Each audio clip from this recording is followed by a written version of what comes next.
and I'm here today once again talking about the lessons I've learned and the impactful learnings I have taken out of it. I spoke about going with the flow, I spoke about boundaries, and then I came to speaking about letting go. Letting go is very difficult, especially when you've gone through pain, especially when there's been heartbreak, especially when someone has hurt you. Maybe they have let you down, put you down. There could be many things that could have happened, but in the whole process of it, we have the process of letting go. So, as I spoke about going with the flow, you go with the flow, you have your ups and downs, you have your difficulties, you have whatever. You fight the battles and you move ahead. You then come to the point where you are setting boundaries. Setting boundaries is never easy, and working with it is equally difficult.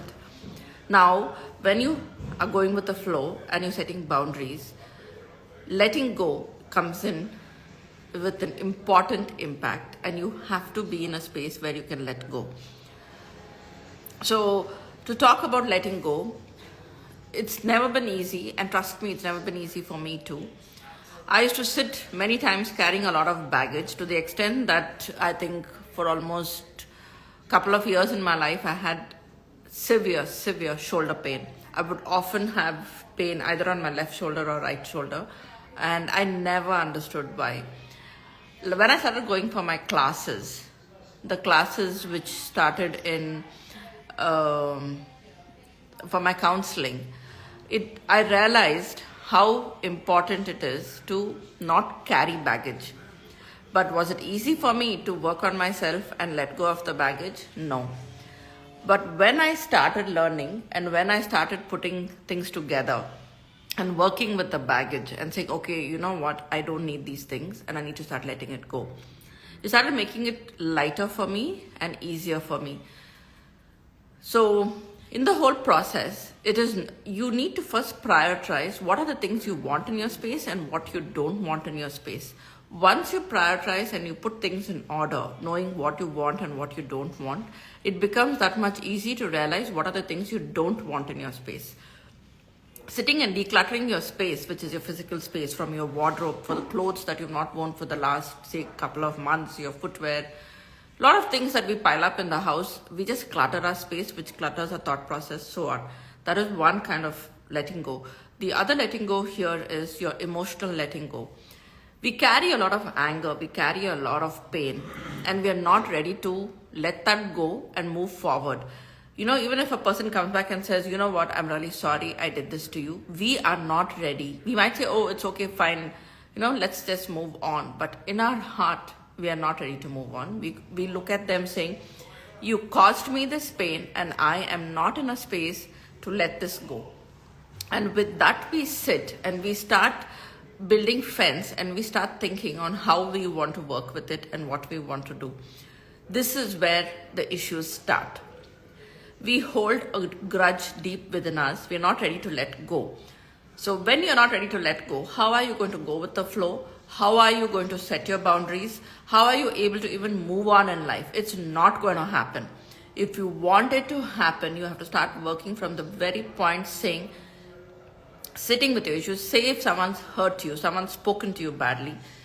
If you have it in you and you have a relationship with that person, you should sit with that person and speak to them face to face, saying, you know what, you said this. I did not appreciate it. That's the first step where you're taking to let go, and also you're setting your boundaries simultaneously.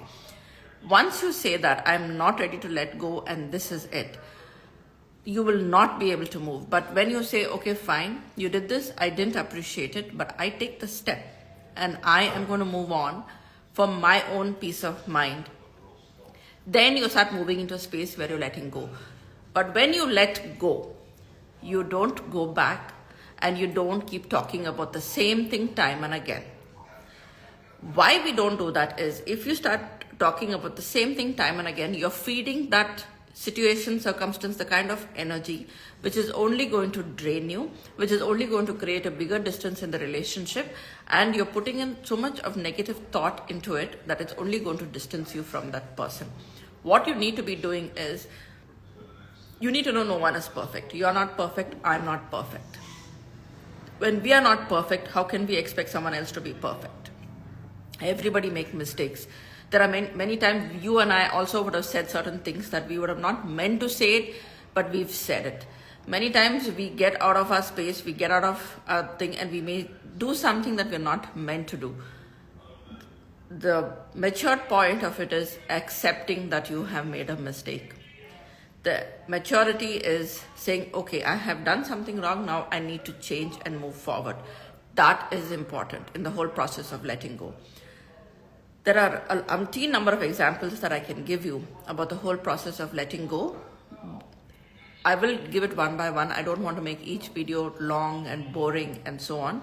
I'm keeping them short and sweet so it's easy to just watch it and move forward, because everybody likes crisp, short videos or information. So I will give another example of letting go soon, but up until then, thank you for watching my videos. Thank you for the feedbacks I get, and if there's anything else you would want me to touch on about letting go, please drop a message to me and I will be more than happy to connect to it and cover that info too. Thank you, and I wish you a beautiful day. Thank you.